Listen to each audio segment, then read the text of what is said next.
안녕하십니까, 권무찬입니다. 지금부터는 네 번째 과목인 노동시장론 보겠습니다. 문제가 굉장히 많고요. 역시도 특히 1장에서 수요 공급과 관련해서 계산 문제가 있습니다. 하나하나 꼼꼼하게 풀어가면서 정리할 거니까 잘 따라보시고, 또 중간중간 넘어가는 문제들을 꼭 복습할 때 병행해서 꼭 풀어주시기 바랍니다. 제1장 노동시장 이해부터 봅니다. 1절 노동 수요입니다. 자, 1번입니다. 1번 보겠습니다. 다음 중 노동 수요의 특징을 나타내지 않는 것, 먼저 이거 보기 전에요. 여러분들 기본 이론 시간에 배웠던 기억납니까? 자, 공장에서 노동자들이 만들어낸 케이크, 그죠? 너무나 맛이 있어서 굉장히 잘 팔립니다. 그러니까 그 상품에 대한 수요가 증가하니까 더 물건을 찍어내야 돼요. 그러니까 노동 수요가 증가하죠. 그죠? 그러니까 그 상품에 대한 노동 수요의 증가가, 상품에 대한 최종 생산물인 상품에 대한 그 소비자의 수요가, 먹는 소비자의 증가가 노동 수요의 증가로 파생됐다. 그래서 파생 수요, 유발됐다. 유발 수요. 그 기계가 필요할 수 있는 거니까 사람도 뽑고 기계도 사야 된다. 같이 간다. 결합 수요다. 이거는 플로우의 개념인 유량의 개념입니다. 저량인 스타일 개념이 아니에요. 그러니까 결국은 상품에 대한 그 소비자의 수요가 결국은 노동 수요를 파생시켰다는 파생 수요. 이게 중요합니다. 그러므로 유발 수요다, 파생 수요다, 결합 수요다, 이런 가수요 전혀 해당 사항이 없죠. 2번 같은 경우도 마찬가지입니다. 유발 수요죠, 결합 수요죠, 유량이죠. 4번 저량이 아닙니다. 3번 같은 경우 한번 다시 봅니다. 최종 생산물의 수요에 의하여 수요되기 때문에, 그러니까 최종 생산물에 찍어낸 그 케이크의 상품이 소비자들이 많이 사 먹으니까 그 소비자의 수요가 증가하기 때문에 그의 수요자 때문에 수요되기 때문에, 아시겠죠? 노동 수요의 증가로 이어지고 노동 수요를 증가 이어지기 때문에 노동자를 뽑을 수밖에 없다. 이게 뭐라고? 일종의 파생 수요다. 쉽게 설명한 3번이 그 문제입니다. 그와 연관돼 가지고 바로 3번이 4번과 연관되어 있습니다. 같은 지문입니다. 생산에 대한 수요를 파생 수요다 라고 부르는 이유로 가장 적합한 게 뭐냐? 볼 거 없습니다. 이거 딴 거 보지 말고요. 3번인데, 생산 요소에 대한, 생산 요소는 뭡니까? 노동 플러스 자본이에요. 생산 요소에 대한 수요는, 다시 말하면 노동 수요는, 먼저 케이크는 먼저 단기 노동시장에서는 뭡니까? 노동만 있는 것만 가정하잖아요. 그러니까 생산 요소에 대한 수요는, 즉 노동 수요는 그들이 만든 생산물, 그 상품에 대한 수요에 의존한다. 그 수요가, 상품에 대한 수요가, 상품에 대한 그 소비자의 수요가 증가하면 노동 수요는 증가하고 감소하면 감소한다. 그런 뜻이잖아요. 그렇죠? 정답은 3번입니다. 5번에 유발 수요도 마찬가지예요. 그래서 6번까지 한번 풀어주시고요. 자, 여러분들 7번, 8번, 9번, 그렇죠? 예. 이런 것들, 10번. 저는 같은 유형의 문제들입니다. 그래서 노동수요의 결정률이 뭐냐? 아닌 것 골라라. 아니면 다른 말로 노동수요에 영향을 미치는 요인 그겁니다. 그래서 8번 문제를 풀면서 여러분들 7번, 9번 등등을 병행해서 복습할 때 체크하시면 되겠습니다. 정리합니다.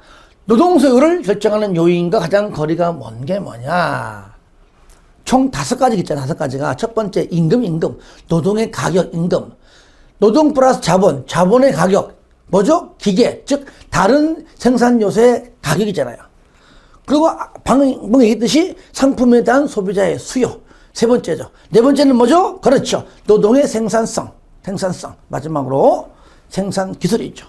그러니까 개인의 여가에 대한 태도는 해당하지 않죠. 요거는요, 노동 공급 파트에 나오는 겁니다. 임금 있죠. 자본의 가격이죠. 그래서 상품에 대한 소비자의 수요죠. 다 맞습니다. 1번만 틀렸습니다. 9번도 마찬가지죠. 예, 그렇게. 10번도 쉬운 거니까 여러분들 그냥 그렇게 병행해서 풀면은 좋겠습니다. 어려운 게 아니죠? 예. 자, 12번입니다. 12번. 같이 보면 11번 같은 경우도 쉬운 거예요. 읽어주시고 또 11번은요. 요 문제는 똑같이 나오기 때문에 이해만 하시면 될 것 같습니다. 12번입니다. 다음 중 노동 수요 곡선 이동시키는 요인이 아닌 것. 여러분들 요거잖아요. 노동 수요 곡선이 있는데 여기가 A점이다. 여기가 뭐 B점이다. 여기가 C점이다.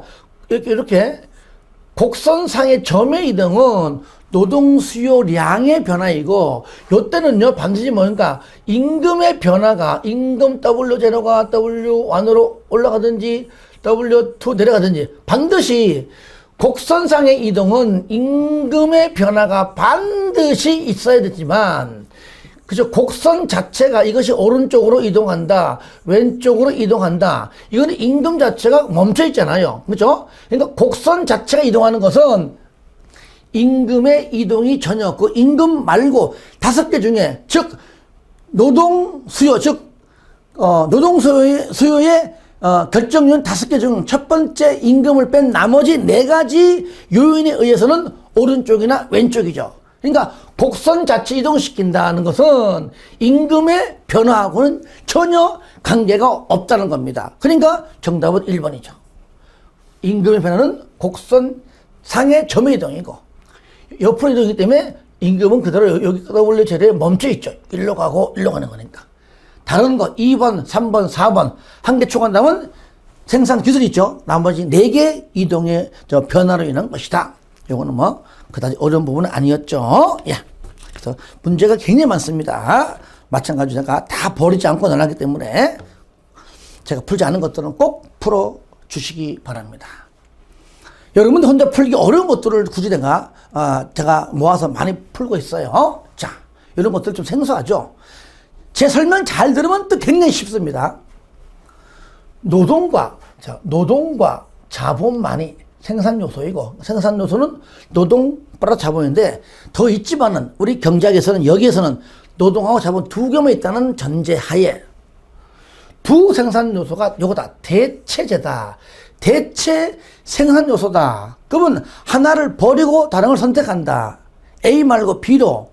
만약에 사과를 먹다가 사과 값이 너무 비싸가지고 먹고 싶어도 못 먹어. 에이, 사과 사 먹지 말고 배가 싸? 배 사 먹어. 그러니까 하나를 버리는 겁니다. 그러니까 하나가 올라가면 하나는 떨어지는 것이고 반대니까 반대. 하나는 버리고 선택은 다시 말하면 A 가격이 올라가면 B는 떨어지고 하나가 떨어지면 하나는 올라가는 겁니다. 아시겠죠? 16번 할 때 설명해 드릴게요. 그런데 잘 보세요. 이때 자본의 가격이 하락한다. 이 뜻은 뭡니까? 기계가